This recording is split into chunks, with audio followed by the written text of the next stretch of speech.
BA and BSc online classes में आपका स्वागत है। अपन बात कर रहे हैं निश्चयवाद,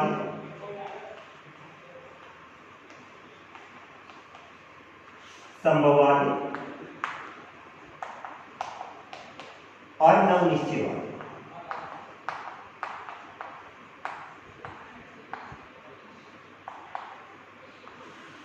मानव भूगोल की 3 विचारधाराओं का अध्ययन किया था। 3 विचारधाराएं कौन कौन सी? एक तो वातावरण निश्चयवाद है, जिसको निश्चयवाद भी कहा जाता है, दूसरी संभववाद है और तीसरी नवनिश्चयवाद है। कल अपन ने अध्ययन किया था निश्चयवाद है, यानी निश्चयवाद क्या थी? निश्चयवाद विचारधारा के अनुसार मनुष्य प्रकृति का दास है और प्रभावी शक्ति किसकी होती है? प्रकृति की होती है। अर्थात जिस प्रकार से मनुष्य चाहता है उसी प्रकार से प्रकृति में बदलाव तो ला सकता है, लेकिन वो सीमाओं में रह सकता है। अपन अध्ययन करते पर्वतीय क्षेत्रों का अध्ययन किया था, ध्रुवीय क्षेत्रों का अध्ययन किया था, मरुस्थलीय क्षेत्रों का अध्ययन किया था। इन क्षेत्रों में लोग कम निवास करते हैं, जबकि समतल मैदानी क्षेत्रों का अध्ययन किया था और समतल मैदानी क्षेत्रों में लोग अधिक निवास करते हैं। ये वाला जो प्रभाव था, ये प्रभाव किसका था? प्रकृति का था। तो निश्चयवाद विचारधारा के अनुसार तो क्या था? मनुष्य प्रकृति का दास था। इस विचारधारा का अध्ययन कर लिया था। आज अपन अध्ययन करेंगे संभववाद। संभववाद विचारधारा अर्थात इस विचारधारा के अनुसार प्रकृति में निश्चित संभावनाएं पाई जाती है। मनुष्य इन संभावनाओं का उपयोग करते हुए प्रकृति में परिवर्तन ला सकता है, बदलाव ला सकता है, और इसी विचारधारा को क्या कहा जाता है? संभववाद कहा जाता है। संभववाद विचारधारा के अनुसार प्रकृति में निश्चित संभावनाएं पाई जाती हैं। मनुष्य इन संभावनाओं का उपयोग करते हुए प्रकृति में क्या ला सकता है? बदलाव ला सकता है। इस विचारधारा का जनक किसको माना जाता है? तो विडाल डी लाप्लास।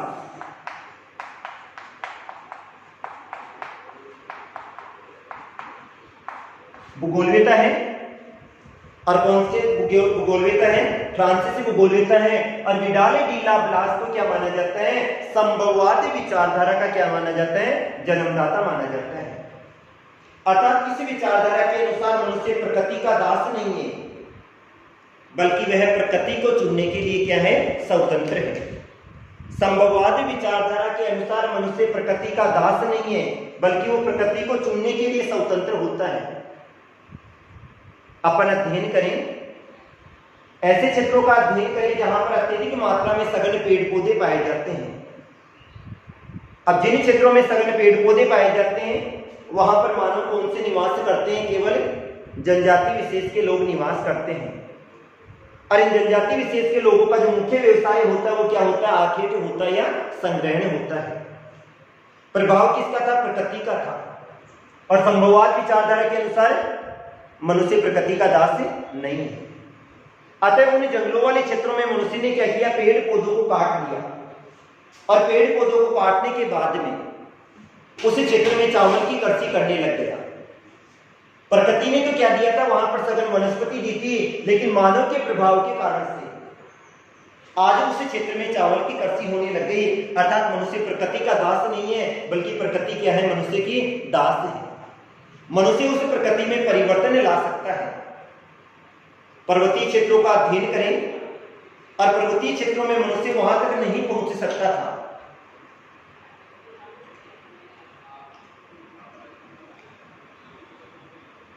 मनुष्य ने उस क्षेत्र में क्या किया? सड़कों का विकास किया, सुरंगों का विकास किया, और उन पर्वतीय दुर्गम क्षेत्रों में भी पहुंच गया। मरुस्थलीय क्षेत्रों का अध्ययन करें तो मरुस्थलीय क्षेत्रों में वर्षा नहीं होती थी, और वर्षा के अभाव के कारण से वहां पे लोग कम निवास करते थे। मनुष्य ने नदियों को आपस में जोड़ा, नहरों के द्वारा उस क्षेत्र में पानी को पहुंचा दिया, और वहां पे कृषि कार्य करने लगा। अर्थात मनुष्य प्रकृति का दास नहीं है, बल्कि मनुष्य प्रकृति में क्या कर सकता है? परिवर्तन कर सकता है। और इसी विचारधारा को क्या कहा जाता है? संभववाद कहा जाता है। जब प्रकृति की तुलना में मनुष्य को महत्वपूर्ण स्थान प्रदान किया जाता है, अर्थात प्रकृति को कम महत्व दिया जाता है, मनुष्य को अधिक महत्व दिया जाता है। अर्थात अगर मनुष्य को सक्रिय कारक के रूप में देखा जाता है तो इसी विचारधारा को क्या कहा जाता है? संभववाद। जब प्रकृति की तुलना में मनुष्य को अधिक महत्व दिया जाता है, प्रकृति को महत्व कम देंगे और सक्रिय कारक के रूप में किसको देखेंगे? अपने मनुष्य को देखेंगे। और जब मानव सक्रिय कारक हो जाएगा तो प्रकृति का महत्व क्या हो जाएगा? कम हो जाएगा। और इसी विचारधारा को क्या कहा जाता है? संभववाद कहा जाता है। इस विचारधारा के अनुसार प्रत्येक प्रदेश में प्रकृति ने वातावरण के द्वारा कुछ संभावनाएं प्रस्तुत की है। मानव वर्ग इनका उपयोग अपनी इच्छा के अनुसार करता है तथा अपने आर्थिक और सामाजिक प्रारूप को क्या करता है? निश्चित करता है।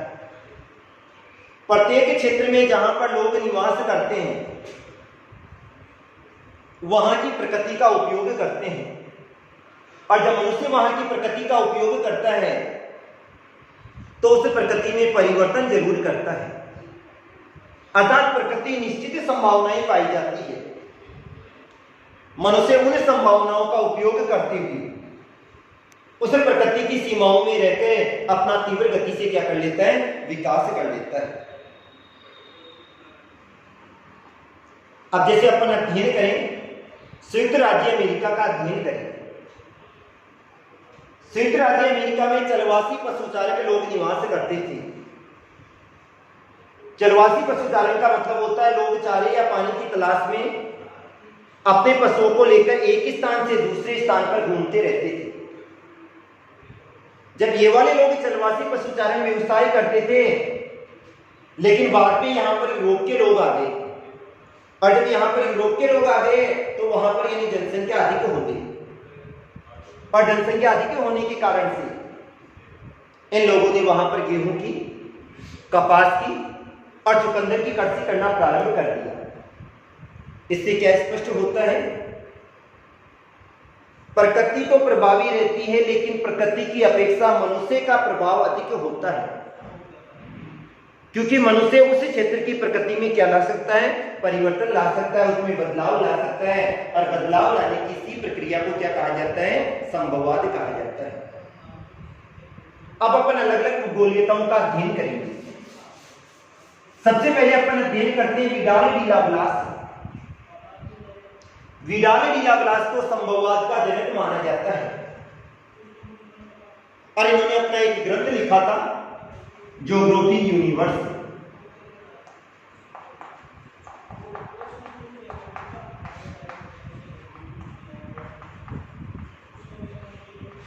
विडाल डी लाप्लास जिसको संभववाद का जनक माना जाता है, और इन्होंने एक अपना ग्रंथ लिखा था, ज्योग्राफी यूनिवर्स। ज्योग्राफी भूगोल की जो भी चीजें लिखित होती है वो शाश्वत सत्य होती है, उन क्रियाओं को कोई रोक नहीं सकता।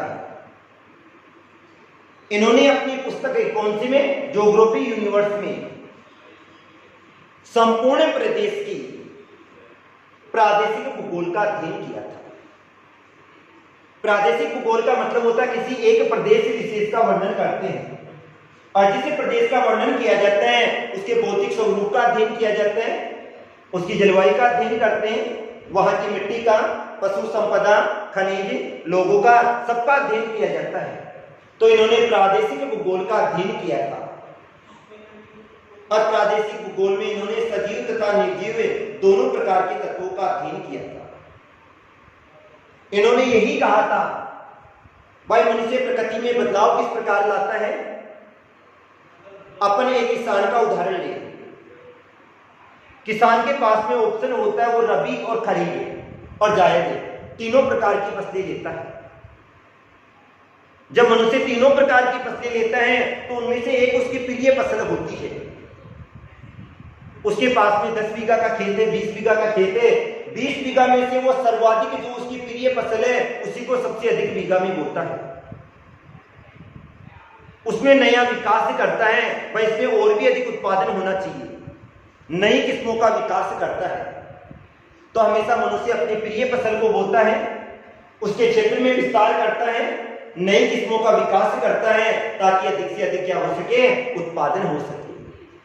अर्थात मनुष्य ने क्या कर दिया, प्रकृति में क्या लेकर आया? बदलाव लेकर आया। और बदलाव लाने की इसी प्रक्रिया को क्या कहा गया? संभववाद। तो विडाल डी लाप्लास जिसको क्या माना जाता है? संभववाद का जनक माना जाता है। इसके बाद में आते हैं जीन ब्रुंज।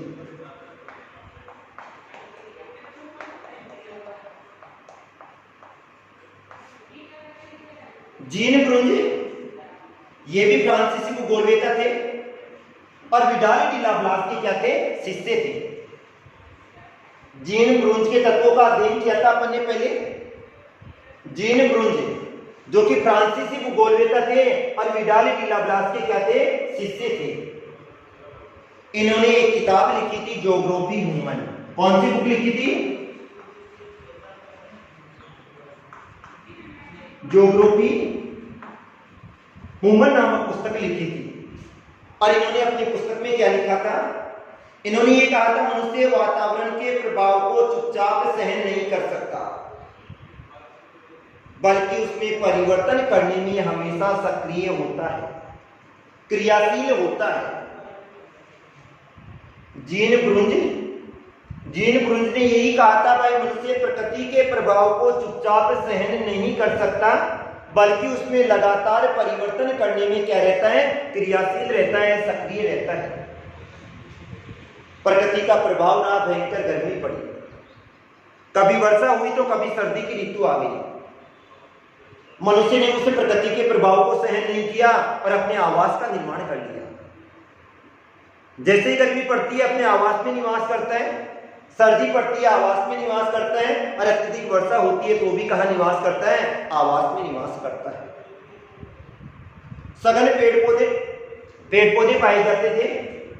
जनसंख्या में वृद्धि हो गई और खाद्यान्न वस्तुओं के क्षेत्रफल में कमी हुई तो मनुष्य ने पेड़ पौधों को काटकर वहां पर कृषि कार्य करने लगा।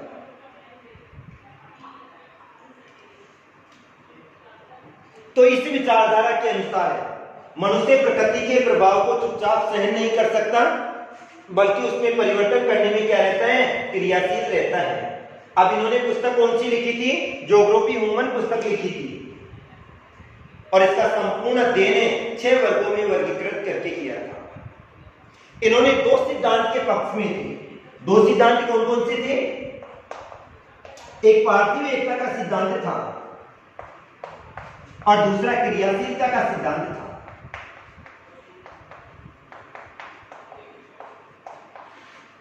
मानव भूगोल के 3 मूल सिद्धांत हैं। उन 3 मूल सिद्धांतों में से जीन ब्रुंज ने 2 सिद्धांतों पर जोर डाला था। एक पार्थिव एकता का सिद्धांत और दूसरा क्रियाशीलता का सिद्धांत। पार्थिव एकता का सिद्धांत क्या है? पृथ्वी में हमेशा एकता पाई जाती है और एक तत्व का दूसरे तत्व के बिना कभी भी अध्ययन नहीं किया जा सकता है। दोनों तत्व आपस में क्या होते हैं? संबंधित होते हैं। इसे क्या कहा जाता है? पार्थिव एकता का सिद्धांत कहा जाता है। दूसरा अपना सिद्धांत आता है क्रियाशीलता का सिद्धांत। इसे क्रियाशीलता का सिद्धांत भी कहा जाता है और परिवर्तनशीलता का सिद्धांत भी कहा जाता है। इस सिद्धांत के अनुसार धरातल पर पाई जाने वाली हर वस्तु क्या होती है? क्रियाशील होती है। जैसे दिन के बाद रात आती है, सर्दी की ऋतु के बाद में गर्मी की आती है, गर्मी के बाद में क्या आती है? वर्षा की ऋतु आती है। तो धरातल पर पाई जाने वाली हर वस्तु क्रियाशील होती है, उसमें परिवर्तन किया जा सकता है। अब इन्होंने क्या कहा था? पृथ्वी पर पाई जाने वाली कोई भी वस्तु इतनी सीमित नहीं होती है कि उसमें छांट की गुंजाइश नहीं हो, अर्थात प्राकृतिक वातावरण द्वारा कुछ सीमाएं निर्धारित की जाती है। मनुष्य इन सीमाओं में रहकर वातावरण में क्या कर सकता है? परिवर्तन कर सकता है। धरातल पर खूब सारे तत्व पाए जाते हैं, खूब सारी वस्तुएं पाई जाती है, लेकिन ऐसी कोई भी वस्तु नहीं है जिसमें छांट की गुंजाइश न हो, जिसमें अपन परिवर्तन नहीं कर सकते हैं। किसी क्षेत्र में पर्वत आ रहा है, उस पर्वतीय क्षेत्र को अपन वहां से हटा भी सकते हैं। पहले ऐसी फसलें होती थी जो केवल खरीफ की ऋतु में होती थी, रबी में नहीं होती थी। मनुष्य ने हरित गृह प्रभाव के द्वारा उन फसलों में भी यानी क्या कर लिया? समय में परिवर्तन कर लिया। तो कोई भी वस्तु ऐसी नहीं पाई जाती है जिसमें छांट की गुंजाइश न हो, उसमें मानव परिवर्तन कर सकता है। अर्थात प्रकृति में निश्चित सीमाएं पाई जाती है, मनुष्य इन्हीं सीमाओं का उपयोग करते हुए प्रकृति में क्या ला सकता है, परिवर्तन ला सकता है। और यही विचारधारा किसकी थी, जीन ब्रुंज। और जीन ब्रुंज कौन थे, विडाल डी लाब्लास के शिष्य थे, जिन्होंने बुक कौन सी लिखी थी, ज्योग्राफी ह्यूमन किताब का नाम है। दो सिद्धांत दिए थे, पार्थिव एकता और क्रियाशीलता के सिद्धांत के पक्ष में थे। इसके बाद में आते हैं डिमांजिया।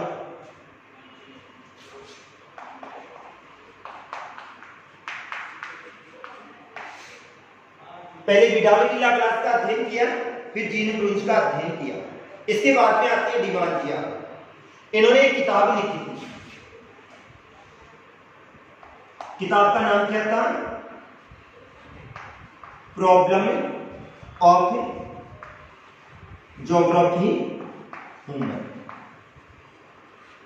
डिमांजिया जो कि फ्रांसीसी भूगोलवेत्ता थे और इन्होंने अपनी किताब लिखी थी प्रॉब्लम ऑफ ज्योग्राफी ह्यूमन। इन्होंने कहा था मानव के कार्यों को महत्व देते हुए मानव के द्वारा वातावरण के रूपांतरण के ढंग बताए थे। डिमांजिया इन्होंने किताब लिखी थी प्रॉब्लम ऑफ ज्योग्राफी ह्यूमन।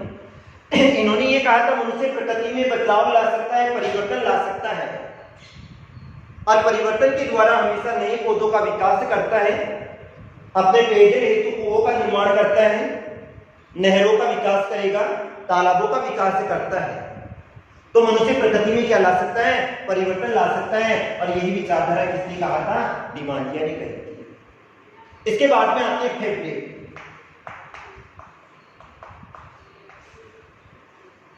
फेब्रे भी फ्रांसीसी भूगोलवेत्ता थे और इन्होंने प्रकृति की अपेक्षा मानव को अधिक प्रभावशाली माना था। इन्होंने ये कहा था किसी प्रदेश में चाहे कोई सी भी वनस्पति पाई जाती है, किसी भी क्षेत्र में चाहे कैसी भी वनस्पति पाई जाती है, उसकी स्थिति कैसी भी है या वहां की जलवायु कैसी भी है, लेकिन सबसे इंपॉर्टेंट ये होता है कि वहां पर परिवर्तन किस प्रकार किया जा सकता है, परिवर्तन कैसे किया जा सकता है, ये विचारधारा सबसे महत्वपूर्ण होती है। अर्थात मनुष्य जिस क्षेत्र में निवास कर रहा है, अपने निवासित क्षेत्र के वातावरण में किस प्रकार बदलाव ला सकता है, और यही विचारधारा क्या होती है, संभववाद होती है। जहां पर परिवर्तन का नाम आ जाए, परिवर्तन ही क्या है, संभववाद है। तो संभववाद विचारधारा का अध्ययन किया और संभववाद विचारधारा के अनुसार प्रकृति में निश्चित संभावनाएं पाई जाती है, मनुष्य इन संभावनाओं का उपयोग करते हुए प्रकृति में बदलाव ला सकता है, परिवर्तन ला सकता है, और इसी विचारधारा को क्या कहा जाता है, संभववाद कहा जाता है। अब इसके बाद में अपन अध्ययन करते हैं। अपनी दो विचारधारा होगी, एक निश्चयवाद हो गई, दूसरी संभववाद। अब अपन बात करते हैं नवनिश्चयवाद।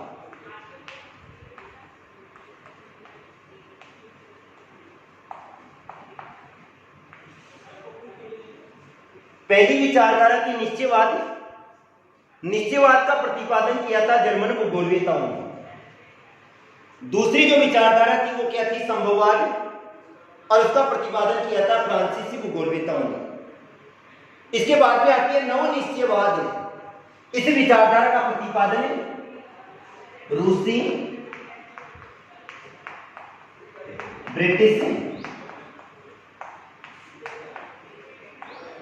तथा अमेरिकन भूगोलवेत्ताओं ने इसका प्रतिपादन किया। नवनिश्चयवाद विचारधारा जिसका प्रतिपादन रूसी, ब्रिटिश और अमेरिकन भूगोलवेत्ताओं ने किया था। अपन मनुष्य की बात करें तो मनुष्य ने अपने विकास के लिए संभववाद विचारधारा को अपना लिया था,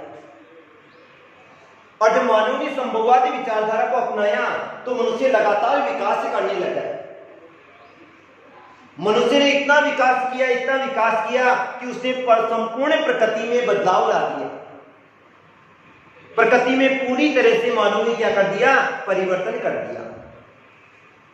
यह परिवर्तन किस प्रकार से किया, मनुष्य ने पर्वतीय क्षेत्रों से वहां पर खनन कार्य किया और वहां से पर्वतीय धरातल को हटा दिया।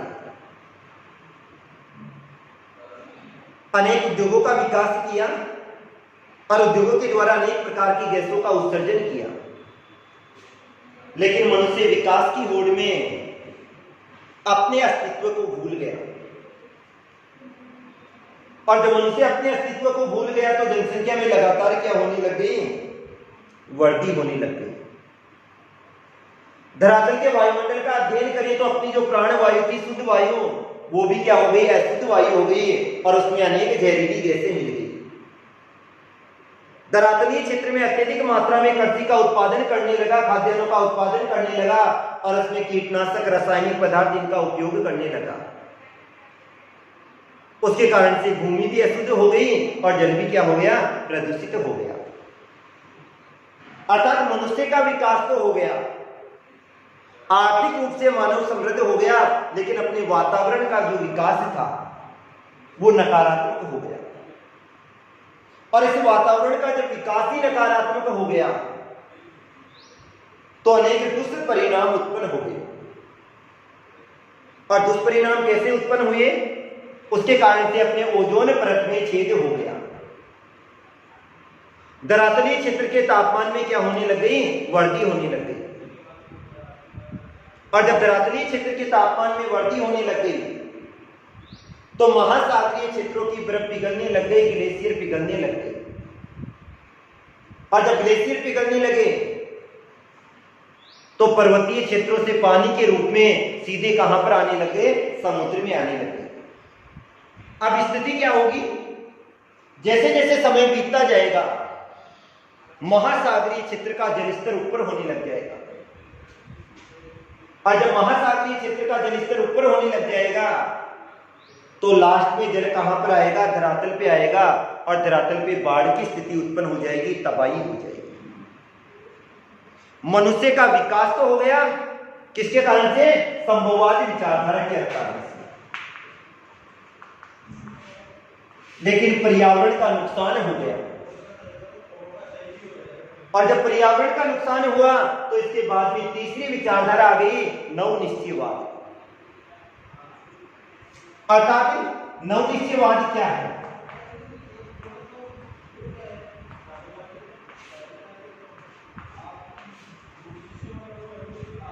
नवनिश्चयवाद विचारधारा निश्चयवाद तथा संभववाद के बीच की योजक कड़ी है, अर्थात दोनों का सम्मिलित रूप है।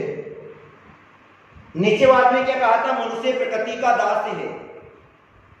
संभववाद में कहा था प्रकृति मनुष्य की दास है। लेकिन नवनिश्चयवाद विचारधारा क्या है? न तो मनुष्य प्रकृति का दास है और न ही प्रकृति मनुष्य की दास है।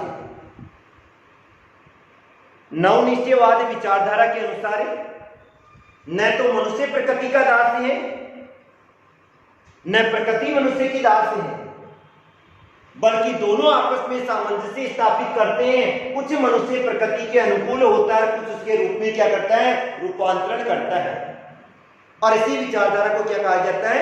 नवनिश्चयवाद कहा जाता है। नवनिश्चयवाद विचारधारा के अनुसार न तो मनुष्य प्रकृति का दास है न प्रकृति मनुष्य की दास है, बल्कि दोनों आपस में सामंजस्य स्थापित करते हैं। कुछ मनुष्य प्रकृति के अनुकूल होता है, कुछ उसके रूप में क्या करता है? रूपांतरण करता है। और इसी विचारधारा को क्या कहा जाता है? नवनिश्चयवाद। नवनिश्चयवाद विचारधारा जो कि निश्चयवाद तथा संभववाद दोनों के बीच की योजक कड़ी है। अब एक बात और है, इसे रुको और जाओ सिद्धांत भी कहा जाता है। क्या कहा जाता है? रुको और जाओ सिद्धांत। इसको रुको और जाओ सिद्धांत क्यों कहा जाता है? क्योंकि ये चौराहे पर लगी हुई उन बत्तियों का संकेत है जो कि रुकने और जाने का संकेत देती है। रेड लाइट होते ही रुकने का संकेत होता है और ग्रीन सिग्नल होते ही क्या होता है? जाने का संकेत होता है। वैसे ही निश्चयवाद, नवनिश्चयवाद भी क्या कहता है? रुको और जाओ सिद्धांत है। ये भी पहले रुकने का संकेत देता है और फिर बाद में नहीं रुकते हैं तो जाने का संकेत मिलता है, लेकिन उस जाने के संकेत में नुकसान की स्थिति उत्पन्न हो जाती है। नुकसान की स्थिति किस प्रकार उत्पन्न होती है? किसी भी स्थान से अपन पेड़ को काटते हैं उसे पेड़ को काटने से पहले अपने में विचार आते हैं, शायद अपन पेड़ को काटेंगे तो सही, लेकिन इसके बाद में यहाँ पर छाया प्राप्त नहीं होगी। अगर पेड़ फलदार है तो बाद में इस पेड़ के द्वारा अपने को कभी भी फल प्राप्त नहीं होंगे। अपने मन ने अर्थात प्रकृति ने अपने को रुकने का संकेत दिया था, लेकिन अगर अपन वहां से काट देंगे तो बाद में न तो छाया प्राप्त होगी और न ही फल प्राप्त होंगे। तो नवनिश्चयवादी विचारधारा को क्या कहा जाता है? रुको और जाओ सिद्धांत भी कहा जाता है। तो नवनिश्चयवादी विचारधारा क्या है?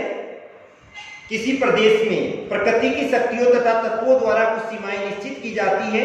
इन सीमाओं के अंदर रहकर मनुष्य अपनी आवश्यकताओं का क्या कर सकता है? उपयोग कर सकता है।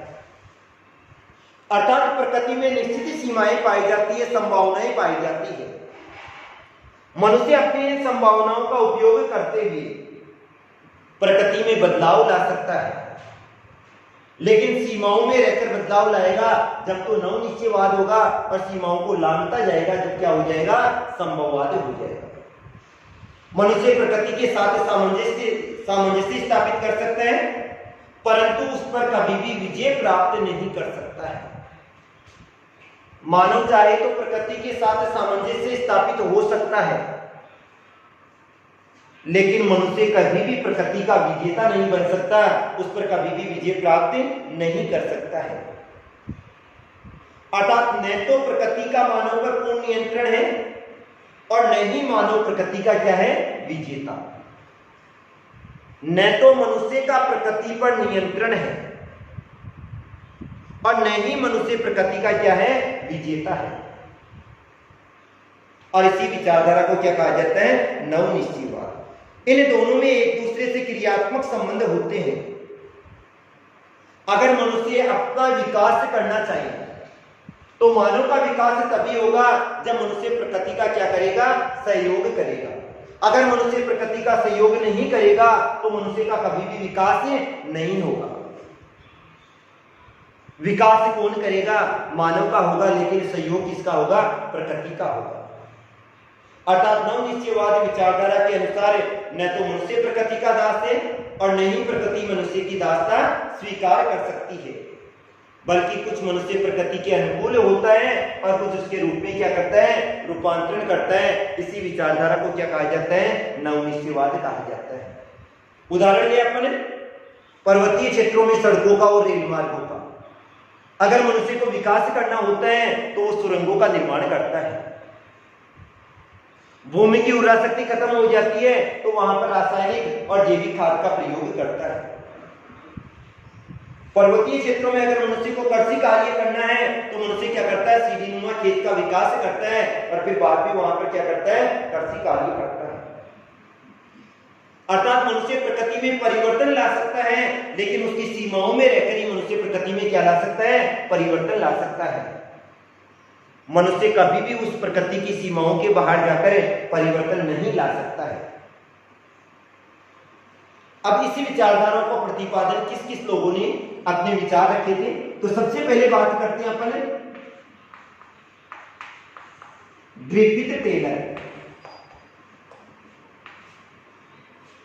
ग्रिफिथ टेलर की बात करें तो ये वातावरण के नियंत्रण की उपेक्षा नहीं करते हैं। ये मानते हैं वातावरण या प्रकृति का नियंत्रण है। प्रकृति का मानव पर पूर्ण नियंत्रण नहीं है, लेकिन प्रभाव अवश्य होता है। प्रकृति मनुष्य को पूर्ण रूप से नियंत्रण नहीं कर सकती है, लेकिन प्रकृति का मानव पर क्या होता है? प्रभाव जरूर होता है। और प्रकृति के इस प्रभाव के कारण से जहां पर अनुकूल जलवायु नहीं पाई जाती है वहां पर लोग निवास नहीं करते हैं, और जहां पर अनुकूल जलवायु पाई जाती है वहां पर लोग क्या करते हैं? निवास करते हैं।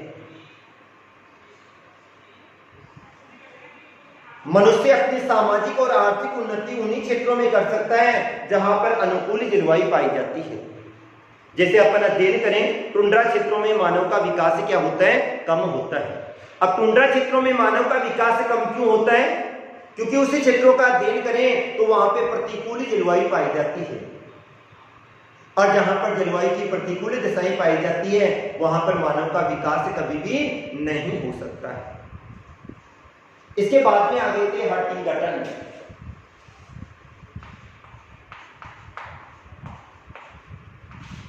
पहले तो ग्रिफिथ टेलर थे, दूसरे कौन से हैं? हंटिंगटन। हंटिंगटन जो कि अमेरिकी भूगोलवेत्ता थे, ये वाले निश्चयवाद के पक्ष में थे, लेकिन इन्होंने क्या कहा था? मानव का चाहे रहन सहन का ढंग हो, चाहे मानव का व्यवसाय हो, ये सारे के सारे प्रकृति के द्वारा क्या होते हैं? प्रभावित होते हैं। मनुष्य के रहन सहन का ढंग हो, चाहे मानव का व्यवसाय हो, ये सभी के सभी प्रकृति के द्वारा क्या होते हैं? प्रभावित होते हैं। इन्होंने प्राकृतिक वातावरण के नियंत्रण को स्वीकार किया था तथा यह कहा था कि सफलता के अवसर को प्रकृति की अवस्था पर निर्भर रहना पड़ता है। सफलता के अवसर को प्रकृति की अवस्था पर निर्भर रहना पड़ता है। अर्थात अगर मनुष्य अपने कार्य में सफल होना चाहता है, अपना विकास करना चाहता है, तो किसी न किसी प्रकार से प्रकृति के सहयोग के द्वारा ही संभव होगा। अगर मनुष्य प्रकृति के सहयोग के बिना विकास करना चाहे तो मानव का कभी भी विकास नहीं हो सकता है। आज अपन अध्ययन करते हैं, जितने भी खनन क्षेत्र पाए जाते हैं उनका आर्थिक विकास अधिक होता है। उनका आर्थिक विकास अधिक क्यों होता है? क्योंकि वहां पर खनिज संपदा निकलती है, और जब खनिज संपदा निकलती है तो वहां पर उद्योगों की स्थापना होती है, और उद्योग लोगों को द्वितीय श्रेणी का रोजगार उपलब्ध करवाते हैं। अतः जहां पर प्रकृति मानव के अनुकूल होगी तो ही मानव का विकास होगा, नहीं तो विकास नहीं होगा। अब तीन विचारधाराओं का अध्ययन कर लिया अपन। अपनी तीनों विचारधारा होगी,